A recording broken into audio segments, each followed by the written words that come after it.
Hey everybody, this is Felicia with The Book is Done. I am coming to talk about my second book. This was another arc that I was honored to be given the opportunity to read. This one was by Shannon Hollinger, and it was called One Little Sigh. And this book, it was just released on Friday, June 28th, so it is available within the Amazon platform. So be sure to check her out. She is on IG, so be sure to check her out as well.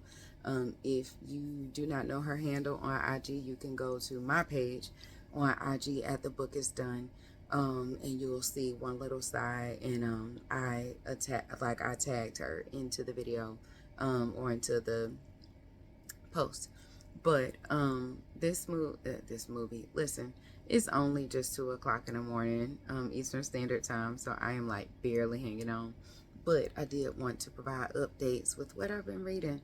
So, One Little Sigh, it is a part of a series.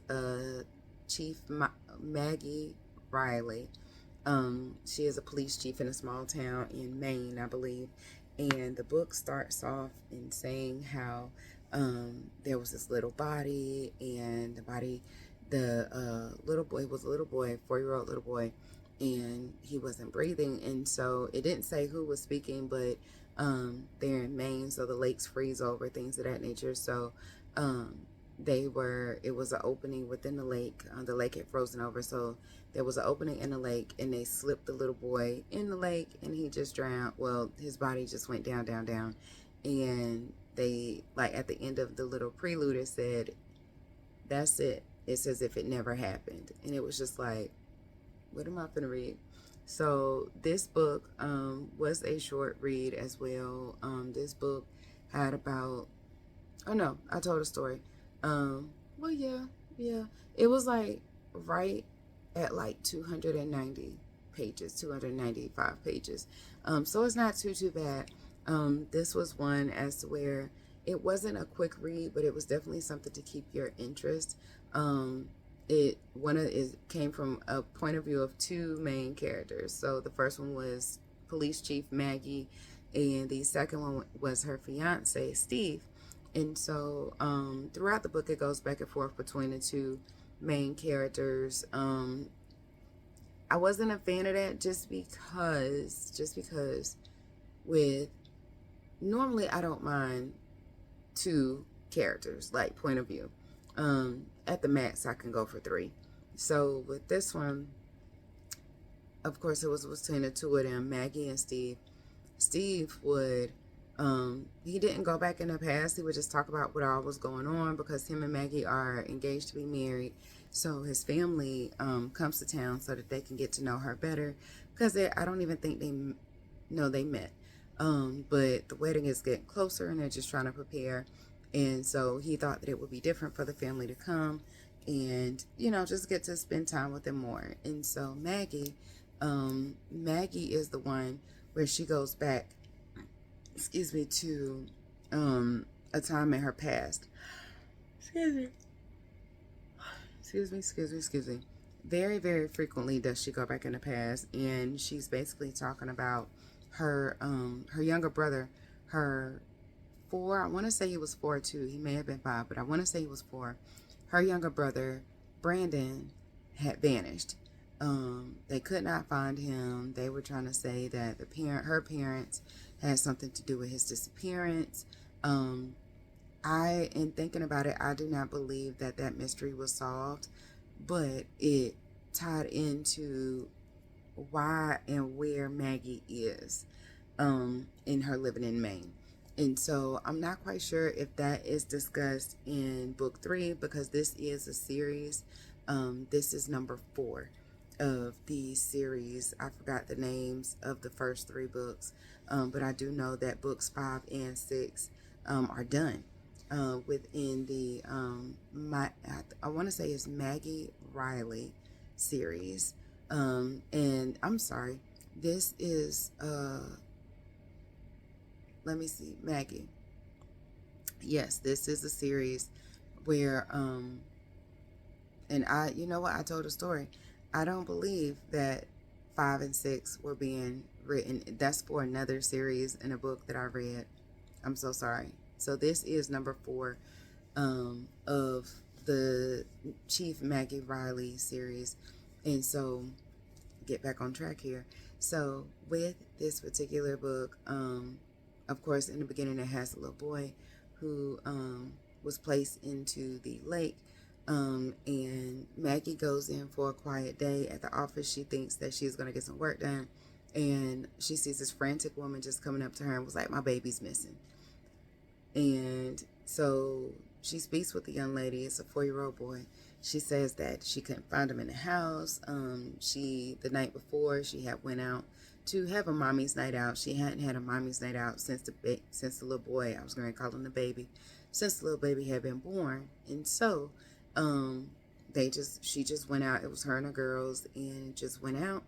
And when she came back, she couldn't find him. So she's married, 3 stepchildren, and then her mother, her mother-in-law is visiting, I guess, the family. The 3 older children, the stepchildren, live with their mom, apparently in the same town or maybe the next town over. So all this starts where they're doing a search for this little boy, trying to find him. And then it goes back and forth between Maggie, current day, present day, and in the past, because it talks about the little boy who's now missing, and then it was her brother. So she had conflicting feelings, emotions, things of that nature. And she tells like some of her past as to what all was going on, why stuff is happening the way that it is, with her and her mindset in looking for the little boy. And so with her husband, Steve, Steve is a little paranoid. Even though his family is in town, it's his sister and his baby sister and his mom and his grandpa. So they come to visit, things of that nature, try and get prepared for the wedding. And mom, let me see, Diane is her name. The sister's name is Izzy. So Steve is like all paranoid, things of that nature. And one of his high school friends had just been released from prison. He had been in prison for 15 years, and he was just like really, he really had a lot of anxiety because of what happened with Wesley, and that he felt like he was after him and his family. So he was paranoid for the majority of the book. So Wesley, and not to say Wesley finds him, Wesley knows where he is, or knew where he was. So him and Steve talk, and Wesley is just like, you owe me. Maggie has no idea who Steve is. And so Maggie, she's trying to be at the house with her future family in-laws, and she's busy with this case. And so I'll stop right there. She does have to investigate this case. Steve is trying to get, I forgot his name just that quick. Steve is trying to get Wesley off his back. Excuse me. As it pertains to whatever history they have going on. So again, Maggie doesn't know what's going on with Steve, but she knows that Steve is acting real shady, acting real funny. And so Steve was like, I can't tell her what's going on. I have to figure it out, but I have to protect my family at all costs. And so it literally goes back and forth throughout the book. I'm not going to tell you what happens. But I will say that this is the second Shannon Hollinger book that I have read, and no, maybe the third one. I can't remember, but in all things, how it ended, not to say that it was like a cliffhanger, but at the same point in time, it was very sudden. Very, very sudden. Like, I think I would have been okay if it was something like a year later, or 6 months later, or 5 years later. It was like everything literally ended.